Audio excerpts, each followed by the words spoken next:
السلام عليكم ورحمة الله وبركاته. بسم الله والصلاة والسلام على رسول الله سيدنا محمد صلى الله عليه وسلم.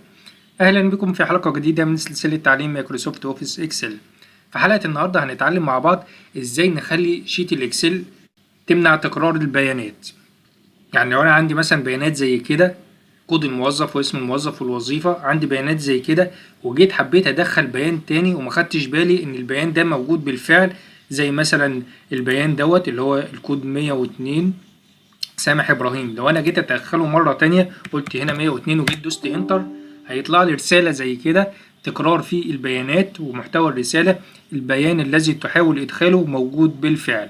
طيب يبقى انا كده دلوقتي عرفت ان البيان ده موجود، وفي نفس الوقت هيمنع ان انا ادخله. يعني لو جيت دخلت انا مثلا اي بيان تاني كده 105 ودوست انتر طلع لي الرساله ديت. طب لو دوست ريتي هنا وجيت برضو عايز اتنقل او اكتب، برضو بيمنعني، مش هعرف اكرر البيان خالص.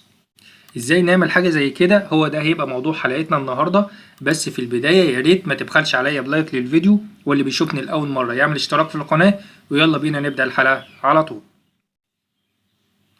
طيب ازاي نمنع البيانات ان هي تتكرر معايا في شيت الاكسل بتاعنا؟ انا هنا عامل مثال صغير كده على الموظفين. طبعا انت لو شغال في اي مجال تاني غير الموظفين والكلام دوت، الطريقة اللي هنعملها هي هتبقى طريقة واحدة تنفع لأي بيان انت شغال فيه. طيب هنعمل ايه عشان خاطر نمنع تكرار البيانات ديت؟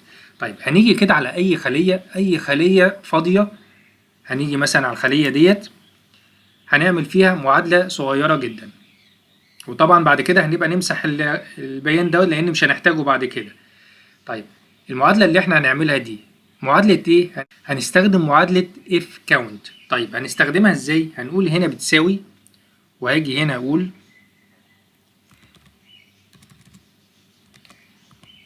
count if. اول حاجة طالبة مني هنا الرينج. طب الرينج بتاعي فين؟ انا عايز ايه اللي ما يتكررش معايا في البيان ده كله؟ طبعا الاسم ممكن يتكرر، او الوظيفة ممكن تتكرر، او الفرع ممكن يتكرر، لكن ايه اللي ممكن ما يتكررش تاني؟ اللي هو كود الموظف. يبقى هو ده اللي انا هشتغل عليه.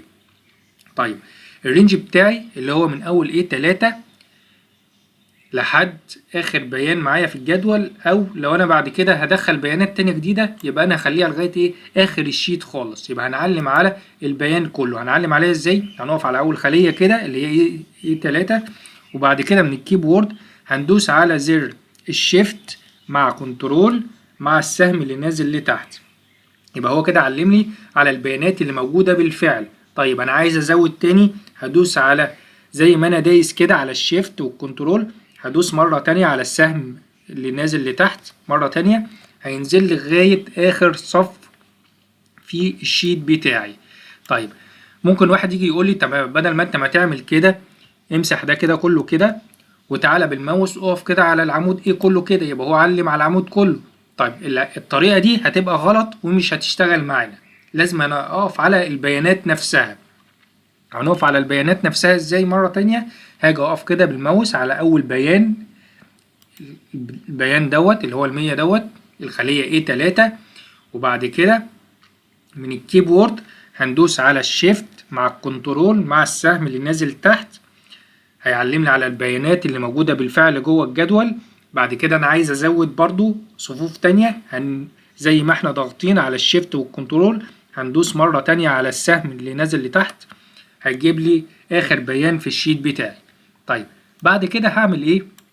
هنعمل كده فاصلة منقوطة او فاصلة حسب الجهاز عندك. يعني في اجهزة لازم تستخدم فيها الفاصلة المنقوطة، وفي اجهزة تانية تستخدم فيها فاصلة بس واحدة من اللي هي ما تبقاش الكومة العادية اللي هي زي دي كده، ما تبقاش منقوطة. طيب بعد كده هيطلب مني ايه؟ بيطلب مني الكريتيريا. انت هنا بتدور على ايه؟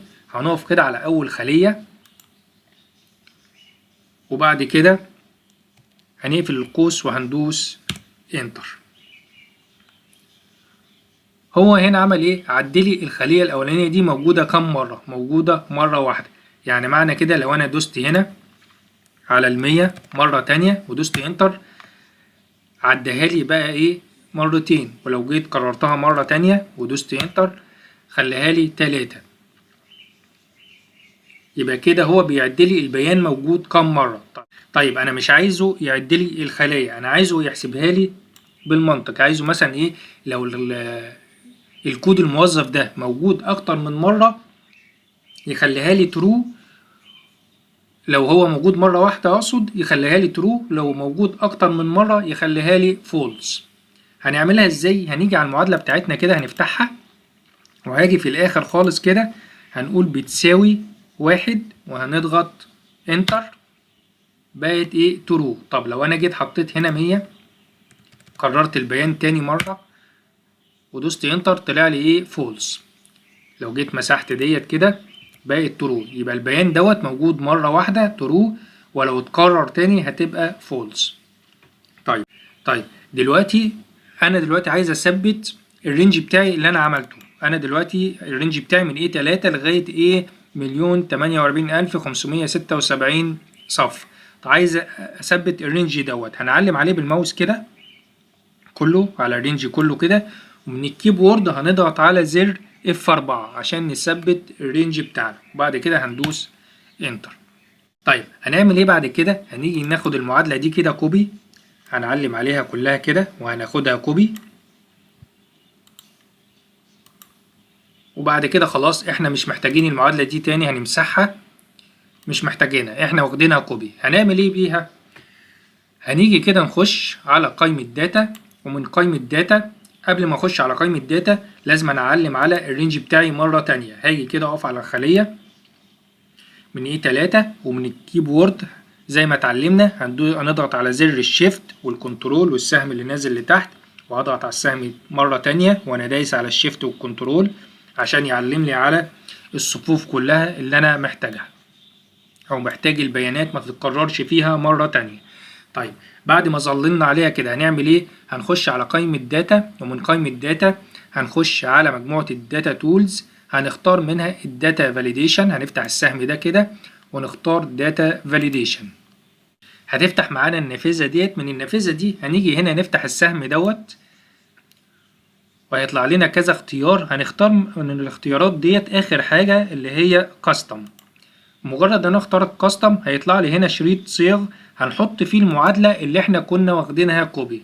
من الكيبورد كده هندوس على كنترول وحرف الفي عشان ينزل لنا الكود او المعادلة اللي احنا كنا واخدينها كوبي. طيب هنعمل ايه بعد كده؟ هندوس اوكي.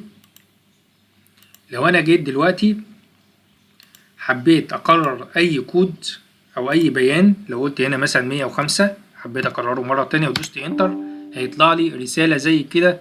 محتوى الرسالة دوت فيما معناه ان ايه البيان ده متكرر او ما ينفعش ندخله. طيب لو انا دوست بقى في اي خلية تانية، اي خلية اهي 103 حبيت اكرر اي بيان تاني هيطلع لي نفس الرسالة. ولو جيت نزلت تحت خالص كده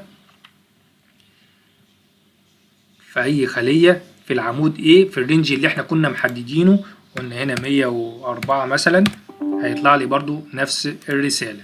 يبقى في اي مكان جوه العمود ايه في الرينج اللي احنا كنا محددينه مش هينفع نكرر اي بيان موجود بالفعل عندنا.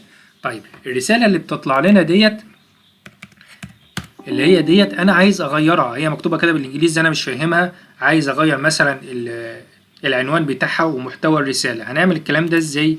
هنيجي هنا هنعلم على الرينج بتاعنا كله زي ما اتعلمنا، هنقف على اول خلية وبعد كده من الكيبورد شيفت كنترول والسهم لتحت، وهندوس على السهم لتحت مرة تانية، وبعد كده هاجي هنا من قائمة داتا هنفتح الداتا فاليديشن، هتطلع معانا المعادلة بتاعتنا اللي احنا كنا عاملينها. هنيجي هنا على اخر حاجة ايرور اليرت، هنقف عليها نضغط عليها تظهر معانا الشكل دوت. هاجي هنا عند تايتل هنقف عليها ونكتب كده ايه العنوان بتاعنا، هنقول مثلا هنا ايه تكرار في البيانات. طيب ومحتوى الرسالة هنيجي نقف كده على المربع الكبير اللي جوه دوت اللي هو ايرور مسج، هنبتدي نحط محتوى الرسالة اللي احنا عايزينه. هنحط اي حاجة بقى، هنقول مثلا ايه البيان الذي تحاول إضافته موجود بالفعل. طيب تعالى ندوس اوكي كده ونجرب ونشوف. لو انا جيت مثلا حبيت اغير ادخل بيان موجود بالفعل، هنقول مثلا هنا 101 وادوس انتر، طلع لي الرسالة اهيت، العنوان بتاعها تكرار في البيانات، ومحتوى الرسالة البيان الذي تحاول اضافته موجود بالفعل. ومش هنعرف طبعا نضيف اي بيان، لكن لو جيت حطيت اي بيان تاني مش موجود ودوست انتر هيشتغل معايا عادي. ابتدي احط باقي البيانات اللي انا عايزها